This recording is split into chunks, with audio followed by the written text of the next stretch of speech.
నమిక రుచి ఛానల్కి స్వాగతం అండి. ఫ్రెండ్స్, మీరు ఎవరైనా కొత్తగా నా ఛానల్ చూస్తుంటే సబ్స్క్రైబ్ చేయండి, లైక్ చేయండి, పక్కనే ఉన్న గంట సింబల్ క్లిక్ చేయండి. వీడియో నచ్చిందంటే మీ ఫ్రెండ్స్కు షేర్ చేయండి, లైక్ చేయడం మర్చిపోకండి. ఫ్రెండ్స్, హెల్ప్ చేయండి, మీ లైక్ మాకెంతో అమూల్యం. ఈరోజు నేనైతే సాఫ్ట్గా ఉండే పూరీ కూర రెడీ చేస్తున్నానండి. ట్రెడిషనల్గా రెడీ చేస్తున్నాను. ఫ్రెండ్స్, మీరైతే చూసి ఎలా ఉందో నాకైతే కామెంట్ బాక్స్లో తెలపండి. దీనికైతే నేను హాఫ్ కేజీ మైదా తీసుకుంటున్నానండి. ఆప్షన్ ఉంది ఇందులో, మీరు గోధుమ పిండితో అన్నా చేసుకోవచ్చు. హాఫ్ కేజీ మైదాలో టేబుల్ స్పూన్తో ఒక స్పూన్ గోధుమ పిండి కలుపుకోవాలండి. టేబుల్ స్పూన్తో ఒక స్పూన్ సుజీ రవ్వ కలుపుకోవాలి.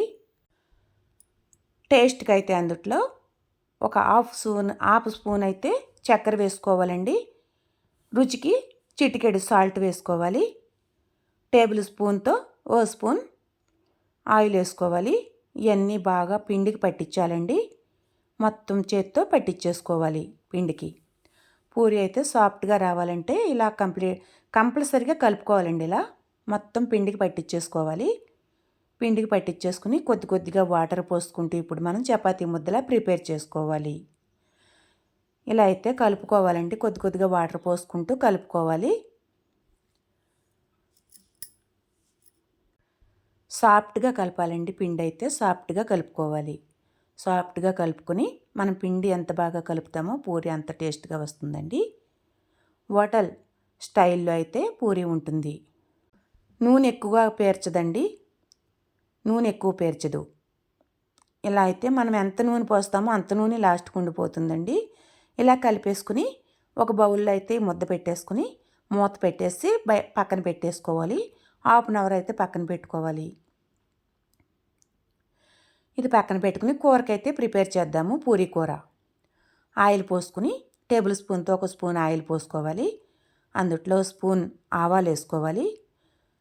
అలాగే శనగపప్పు మినపప్పు వేసుకుని తాలింపు గింజలు వేసేసుకుని ఫ్రై చేసుకోవాలండి. సిమ్లో పెట్టుకుని ఫ్రై చేసుకోవాలి.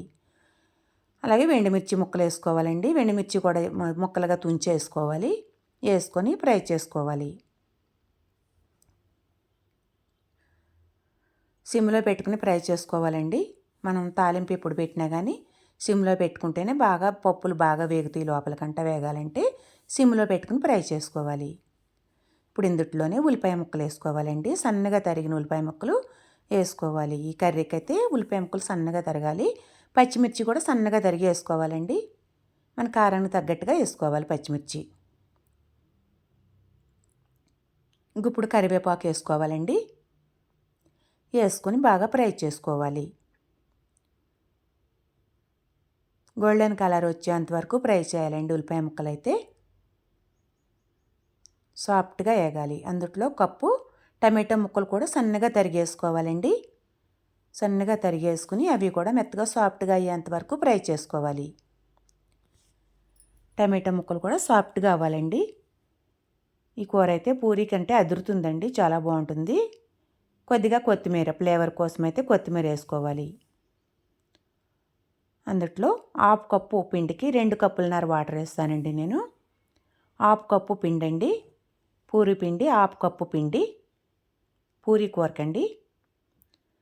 ఒక స్పూన్ పసుపు, రుచికి సరిపడా సాల్ట్, హాఫ్ కప్పు చూసారా ఫ్రెండ్స్, హాఫ్ కప్పు శనగపిండి. అందుట్లో కొద్ది కొద్దిగా వాటర్ పోసుకుంటూ పిండిని అయితే ఇలా కలుపుకోవాలి.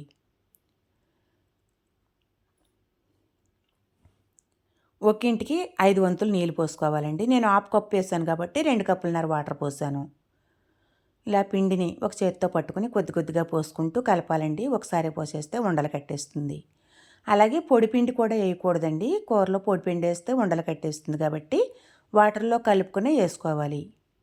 ఒక వంతుకి 5 వంతులు వాటర్ పోసుకోవాలండి. హాఫ్ వంతు పోసాను కాబట్టి 2.5 వంతులు నీళ్లు పోసాను. కూర అయితే ఇలా 5 నిమిషాలు ఉడికించుకోవాలి. కొత్తలాడే వరకు ఉడికించుకోవాలండి. ఉడికించేసుకుని వేరే గిన్నెలో అయితే టర్న్ చేసేసుకోవాలి. చూస్తుంటేనే చాలా బాగుందండి. సాఫ్ట్గా కూర అయితే అదిరింది.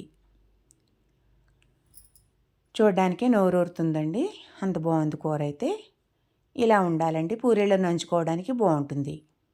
ఇలా ప్రిపేర్ చేసుకుని ఇది పక్కన పెట్టేసుకోవాలి. ఇప్పుడైతే కడాయి పెట్టుకుని ఆయిల్ వేసుకోవాలి. నేనైతే 1 కప్పు ఆయిల్ పోసానండి. అసలు ఆయిల్ అయితే పేర్చదండి. ఒకసారి మళ్ళీ పిండి తీసేసుకుని సాఫ్ట్గా అయిందండి. హాఫ్ అన్ అవర్ అయితే అయింది కాబట్టి సాఫ్ట్గా అయింది పిండి. ఈ పిండిని ఒకసారి బాగా మళ్ళీ స్మాష్ చేసుకుంటూ కలుపుకోవాలి. బాగా కలిపేసి మనకి ఏ సైజు కావాలో ఆ సైజు చేసుకోవాలండి. ఉండలైతే ఇలా మనకు సైజుని బట్టి తీసుకోవాలి. మరీ మందంగా చేయకూడదు, మరీ పలసగా చేయకూడదండి. సమానంగా ఉండాలి. ఎందుకంటే కరెక్ట్గా వస్తుంది పూరి ఇలా చేస్తే. ఇలా వేసి ఆయిల్లో వేసి కొద్ది కొద్దిగా పొడిపిండి వేసుకుంటూ పూరిని అయితే ప్రిపేర్ చేసుకుని ఆయిల్లో వేసుకోవాలి. ఆయిల్లో వేసుకుని ఇలా గరిటెతో ప్రెస్ చేసుకుంటూ వేయించాలండి. అలా అయితే తొందరగా ఉబ్బుతుంది పూరి. ఇలా పొంగుతుందండి.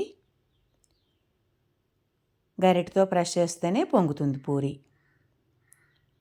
ఎప్పుడు కూడా పూరి వేసినప్పుడు గరిటెతో స్మూత్గా ప్రెస్ చేసుకోవాలండి.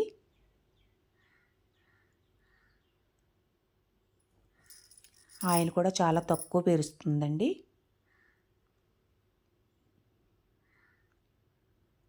చాలా బాగుంటుంది. ఇలా అయితే ఒక్కసారి మీరు ట్రై చేసి ఎలా వచ్చిందో కామెంట్స్ చేయండి ఫ్రెండ్స్. లాస్ట్ వరకు స్కిప్ చేయకుండా చూడండి. మొత్తం చూస్తేనే కానీ ఎలా చేయాలన్నది తెలియదు కదా. Thank you so much friends. Last వరకు చూడండి. ఇంతవరకు స్కిప్ చేయకుండా చూసినందుకు thank you friends. Thank you so much.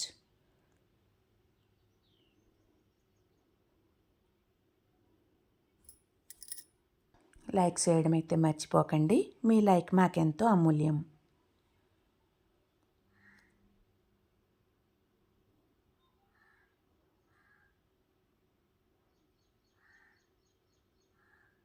చూడండి, ఇలా చూస్తుంటేనే తెలుస్తుంది స్మూత్గా ఉంది. థ్యాంక్ యూ అండి.